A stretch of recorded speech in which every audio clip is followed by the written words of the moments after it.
G'day guys, Dan from the Board Game Barbecue here, and today I'm really excited to be previewing an upcoming game from publisher dvGiochi.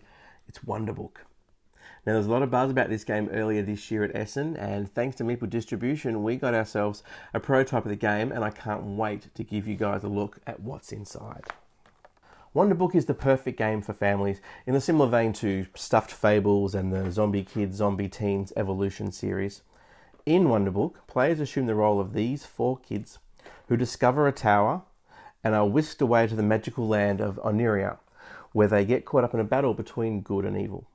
Now, it's a cooperative game, so players have to work together to fight creatures, discover secrets, solve puzzles, and achieve goals which ultimately progress the story towards its eventual outcome. The story takes place over 6 chapters, and each chapter takes about 45-60 minutes to play. Each chapter takes the form of a deck of story cards, and these story cards contain not only the narrative that drives the story forwards, but also contain things such as special items, abilities, and instructions on how to set up each scenario. But there's also other cards in there that you'll discover as the chapter plays out. Now there's also goal cards in there, and the goals are where the action really begins, and you have to work together to achieve the goal before you can continue through the story deck.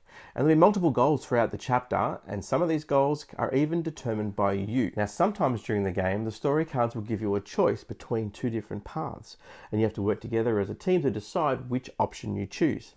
And depending on which option you choose, you'll be asked to write down a key word. Now be careful what you choose, because those key words will actually help shape the game later on. Now our 4 main characters all have unique abilities, so it's really important that you work together to try and achieve your goals. And the other minis in the game are these creatures known as worms, W-Y-R-M-S, and they spawn into the game wave after wave after wave, making it a real challenge for you to achieve the chapter objectives, all while trying to keep the worms from killing you. Sorry, I mean knocking you out. Okay, it's a kid-friendly game after all. When you get knocked out, you'll have a series of destiny tokens, which you then expire, and you're back in the game. Okay, once you run out of destiny tokens, then it's game over. But don't worry, because there are ways in which you can earn or flip over your destiny tokens to be able to gain more, but that comes at a cost as well.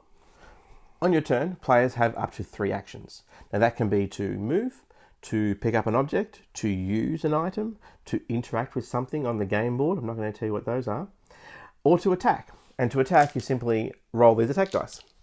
You have a 50-50 chance of a hit, and the worms only have 2 health points, so once they've been hit twice, they're out of here. Players have more hit points, and it depends on which player you use as to how many health they have. The last action you can do is to collect these sparks. Now sparks are like little crystals, which are often scattered around the game space, and when you pick them up, you can use them later on for your special abilities. After the players have all had their turn, then it's the worm's turn. And to do that, you take one of these cards from the worm deck. The worm deck will dictate how the worms move, who they attack, or even how many more appear on the board. Now the first chapter is a great introduction to the game, and it also takes place on the back of the book in the Wizard's Tower. So this is the tower that the kids discover at the start of the game, and it works as an introduction to show you how actions work, how the different abilities work, how the worms move and how to fight them, and ultimately sets you up for the rest of the game, which I know is what you're here for. Chapter 2 onwards all takes place in the world of Oniria, around the Tree of Dreams. Pretty good, huh?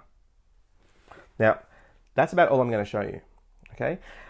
The pop-up book is absolutely marvelous, but don't treat it like any other pop-up book where you start pulling levers and seeing what's in here, because this book is full of secrets, none of which I'm going to show you now. This is probably one of the worst previews ever, because I'm not going to show you anything else.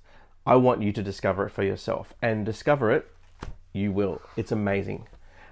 There's so many different hidden secrets in here, but not just that. The way the story unfolds, the way that you control what happens in the story, as well as the puzzles and decisions that you get to make, it's a phenomenal game, which you are going to love, and I'm not going to show you anymore. So, that's Wonderbook from dvGiochi. I wish I could tell you more, but I really don't want to. because I don't want to spoil it for you guys. Part of the joy of this game is discovering the magic that's inside, and there's a lot in here, much more than I was expecting.